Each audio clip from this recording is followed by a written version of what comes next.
The Rangers were unable to get a win following the trade deadline, but they did pick up a point. They fell to the Senators in Ottawa 4-3 in overtime. New York Post Rangers beat reporter Molly Walker. She joins us now from Ottawa to break it all down. Molly, how are you doing? I'm good. How are you, Dexter? I'm good. Always a pleasure to see you and talk some Rangers hockey.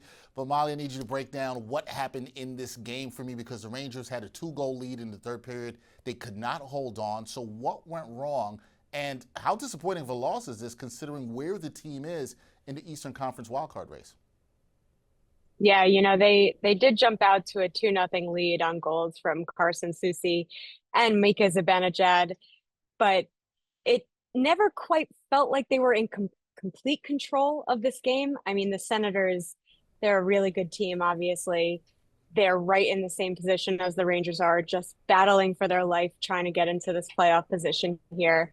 So it was a really hard fought game, but the Rangers were just kind of hanging on for a good portion of the game. And then the third period, Ottawa just outshot them 14-5, just funneling shot after shot to Igor Shesterkin, creating a lot of havoc around the net. And they were able to capitalize twice to tie the game and send it to overtime, where none other than Brady Tkachuk ends it and hands the Rangers just 1 point instead of two. And like you said, it just such a huge disappointment for the Rangers because every single point matters so much for them. And this weekend in particular was such a huge opportunity playing the Senators, playing the Columbus Blue Jackets tomorrow at Madison Square Garden, two teams that are right ahead of them in the wild card race. So these were massive, massive games to make up significant ground and make themselves a little bit more comfortable in this playoff race. And they had to settle for one today. Yeah, only selling for one, and things get a little bit tighter. And you're right, with Brady Tkachuk scoring that goal, that felt like it was expected that it would come from him in overtime. Now, you talked about Carson Soucy. He made an impact with a goal scored in his first shot on goal in his first game with the Blue Yeah. Shirts. What do you think that he can bring to this Rangers roster down the stretch? He's big. He has got some serious size to him. I think he's listed at 6'5". And obviously the Rangers need a little bit more size on the back end. They have needed since Jacob Trouba's departure. So more than anything, just the size and physicality is what the Rangers are really, really excited about with him. He skated next to Zach Jones today, and yeah, he had the goal, his first point, first goal as a Ranger. He was actually saying how he was pretty disappointed in that shot. It wasn't exactly what he thought it was going to be, but it trickled through and counted as one. But it was a tough first game for him, just not getting the win, as he said. Yeah, wanted to get that win in his first game, not able to get that, but does get his first goal. And we'll see if that size can help the Blue Shirts down the stretch of the season. Now, speaking of acquisitions, when you look at the moves the Rangers made before the trade deadline, Molly, what's your assessment of the job Chris Drury has done in reshaping this team's roster, which looks different than it did a couple of months ago?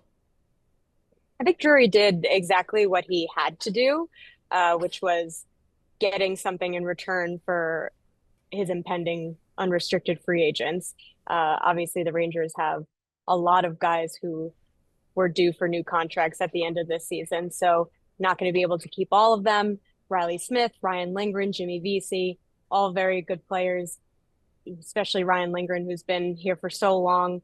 But at the end of the day, the Rangers just weren't in a position to be letting their unrestricted free agents walk for nothing. So they were the most logical pieces that needed to be moved. And I think the Drury brought in guys that could step right into the lineup. The Halls were pretty good back, restocked some draft capital, some prospects as well. So, it wasn't a huge splash for the Rangers. And that I think was the JT Miller acquisition earlier, a month ago or so. But I think that Drury did what he needed to do leading into the trade deadline.